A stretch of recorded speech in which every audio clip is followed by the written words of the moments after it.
Hey everyone, and welcome back to the channel. Today, we're diving into a story that is just, wow, it's a heavy one.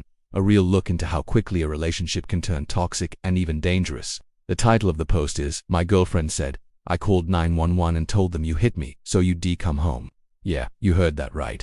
Let's get straight into it. The original poster, let's call him Mark, starts by explaining that he and his girlfriend, we'll name her Sarah, had been together for about a year. He was out with his friends for a guys' night, something they did every few weeks. It was nothing crazy, just grabbing some food and playing some pool. Mark made sure to let Sarah know his plans well in advance. He even texted her when he arrived at the bar, just to check in. Everything seemed fine. About 2 hours into the night, Mark's phone starts blowing up. It's Sarah. He misses the first couple of calls because of the noise, but then he sees a string of frantic texts. Where are you? Why aren't you answering? You need to come home now. Mark was confused. He texted back asking what was wrong and reminding her he was with his friends. Her replies became more and more erratic. She accused him of not caring about her and choosing his friends over her. Mark tried to de-escalate. He told her he loved her and would be home in a couple of hours, just as he had planned. He asked her to please calm down and that they could talk about it when he got back. This, apparently, was the wrong thing to say. A few minutes later, he gets another call from her. This time, he steps outside to take it. He asks, Sarah, what is going on? Is everything okay? And this is where the story takes a terrifying turn. He says her voice was strangely calm when she replied. She said, I just called 911. I told them you hit me and that I was scared you were coming back to hurt me again. They said they're sending officers to your location to bring you home. Mark was in total shock. He couldn't even form words. He just stood there, on the sidewalk, with his phone pressed to his ear, trying to process what she had just said. She had filed a false police report, a serious crime, just to manipulate him into coming home. His mind was racing. He was with his friends the entire time. He had witnesses. He had text messages showing a completely normal conversation just hours earlier. But the sheer audacity and danger of her actions hit him like a ton of bricks.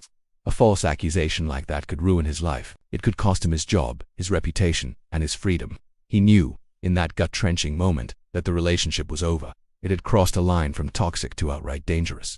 He told her, don't ever contact me again, and hung up the phone. His first instinct was to panic, but he knew he had to be smart. He immediately walked back inside and told his friends exactly what had just happened. They were just as stunned as he was.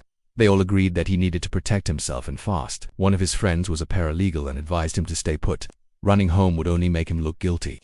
They needed to wait for the police to arrive so he could explain the situation with his friends as witnesses.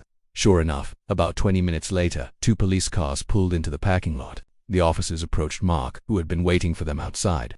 He remained calm and cooperative, explaining that he had been expecting them and that his girlfriend had threatened to do this. He showed them the text messages, the call log, and his friends all corroborated his story, confirming he hadn't left their site all evening. The officers listened patiently. They could see he was being truthful, and the evidence supported his account. They explained that they still had to follow procedure and go to his apartment to check on Sarah. They also advised not to go back there tonight and to consider getting a restraining order immediately. The officers were professional, but Mark could see the look of pity in their eyes. They'd seen this kind of thing before. Mark spent the night on his friend's couch, his head spinning. The next day he took the police's advice. He went to the courthouse and filed for an emergency protective order. He packed a bag of essentials from his apartment with a police escort. Sarah wasn't there. He found a note on the counter that just said, I'm sorry, I overreacted. Mark just crumbled it up and threw it away. An overreaction. That was the understatement of the century. The weeks that followed were a legal and emotional nightmare.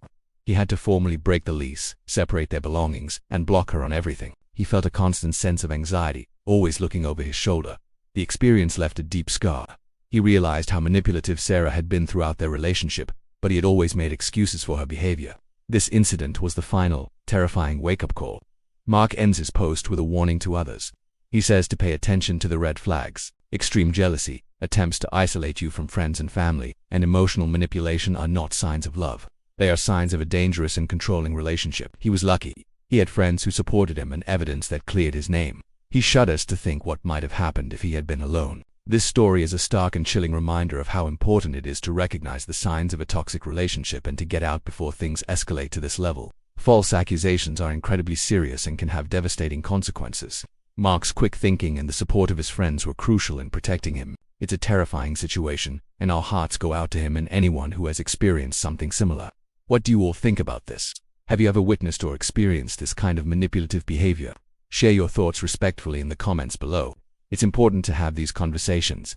Thanks so much for watching and for being part of this community. If you found this story impactful, Please give this video a like and consider subscribing for more content. Stay safe out there, and we'll see you in the next one.